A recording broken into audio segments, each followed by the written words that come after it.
మిత్రులందరికీ నమస్కారం. గడిచిన 3 రోజులుగా మండపేట నియోజకవర్గం ఒల్లూరు గ్రామంలో మన జనసేన పార్టీకి సంబంధించినటువంటి దళిత మహిళా సర్పంచ్ శ్రీమతి మీనాకుమారి గారి విషయంలో ప్రభుత్వం కానీ పోలీసులు కానీ చేసినటువంటి అన్యాయాన్ని వ్యతిరేకిస్తూ మనం చేస్తున్నటువంటి కార్యక్రమాలు మీ అందరికీ తెలిసిందే. ముఖ్యంగా ఆ రోజు సర్పంచ్ గారి ఆఫీసులో పెన్షన్లు ఇవ్వవలసినటువంటి అవసరం ఉండగా అక్కడ కాదని చెప్పి వేరే చోట పెట్టి అక్కడ కూడా ఆమెకు ఏ రకమైనటువంటి ప్రాతినిధ్యం ఇవ్వకుండా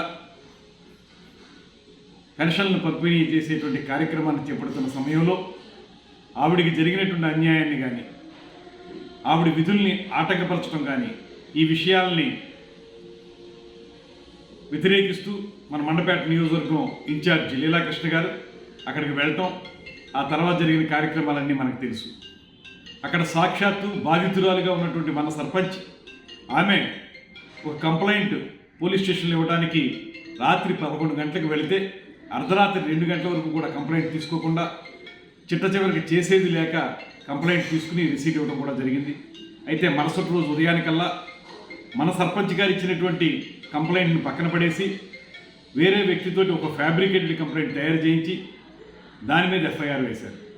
అదే సమయంలో ఎస్సీ ఎస్టీలకి ఏమాత్రం ఇబ్బంది కలిగించినటువంటి లీలాకృష్ణ గారి మీద ఎస్సీ ఎస్టీ అట్రాసిటీస్ యాక్ట్ కింద కేసు నమోదు చేసి ఎఫ్ఐఆర్ వేశారు.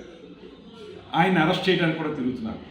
ఇటుపక్క మన సర్పంచ్ గారు ఇచ్చినటువంటి కంప్లైంట్కి ఏ రకమైనటువంటి వారి దగ్గర సమాధానం లేదు. ఈ విషయాన్నే మనం పదే పదే కోరుతూ రామచంద్రపురం డిఎస్పీ గారిని అడుగుతూ ఉన్నాం. మీరు ఎవరో ముక్కు మొహం తెలియని వ్యక్తి ఇచ్చినటువంటి కంప్లైంట్ని ఎలా తీసుకుంటారు? సాక్షాత్తు అందులో బాధితురాలైనటువంటి వ్యక్తి స్వయంగా వచ్చి ఇచ్చినటువంటి కంప్లైంట్ మీద ఎఫ్ఐఆర్ ఎందుకు వేయరు అనేటువంటి మాట చెప్తే ఆయన ఏదో ఒక రకమైనటువంటి సాకులు చెప్తా ఉన్నారు. అందుకే ఇవాళ ఎస్పీ గారిని కలిసాం.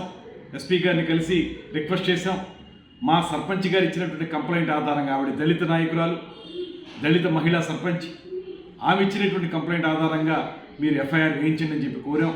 వారు తప్పకుండా చేస్తామని హామీ కూడా ఇచ్చారు. అయినా ఇప్పటివరకు ఏ రకమైనటువంటి సమాచారం లేదు.